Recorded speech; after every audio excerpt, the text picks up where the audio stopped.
I used to think that if I was good enough, kind enough, funny enough, adaptable enough, I should be able to get along with anyone. I treated social harmony like a skill to be mastered.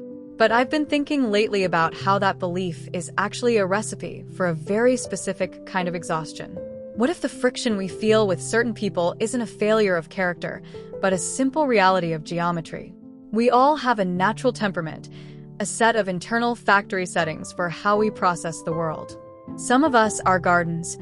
We thrive on frequent tending, close-knit borders, and the steady, shared energy of a communal space. Others are mountainsides. We find our strength in the bracing air, the wide vistas, and the resilient, independent beauty of the peaks. I've spent so much time trying to plant myself in a valley when I was meant for the heights, wondering why I felt so out of my element.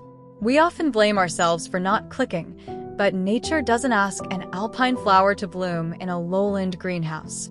Our preferences aren't flaws, they are environmental requirements. Think of it like resonance. Every one of us broadcasts at a certain tempo. Some of us move with a patient, internal rhythm. We aren't chasing the high of a first impression. We're looking for the quiet safety of a long-term witness. We find our peace in the kind of loyalty that feels like an anchor in a storm, not because it's heavy, but because it's true. It's the preference for a presence that has seen our shadows and decided to stay, a connection that feels less like a project and more like a sanctuary. We want the kind of depth that doesn't flinch when the world gets loud.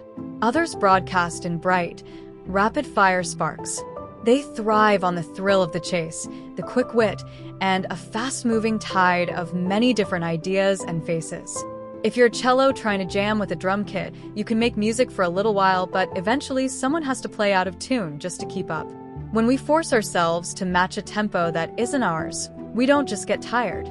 We become a distorted version of ourselves. And the tragedy is, while we're busy being a bad version of someone else, the people who are actually looking for our specific, steady sound can't find us. There is a strange, quiet freedom in realizing you are an acquired taste. Being unaligned with someone isn't a rejection, it's a calibration. When we stop trying to be a universal key that fits every lock, we finally become available to the doors that are actually meant for us. The most vibrant landscapes aren't the ones where every plant tries to grow the same way. They are the ones where every seed has found its specific patch of soil, the place where their too much is exactly what the ground was waiting for. So, if you're feeling the friction today, consider the possibility that you aren't difficult. You might just be specialized. You aren't a broken puzzle piece. You're just part of a different picture. I often wonder if we'd feel less like strangers if we stopped trying to be everyone's correct and waited to be someone's sanctuary. If that resonates with a moment in your own life, I'd love to read your reflections in the comments.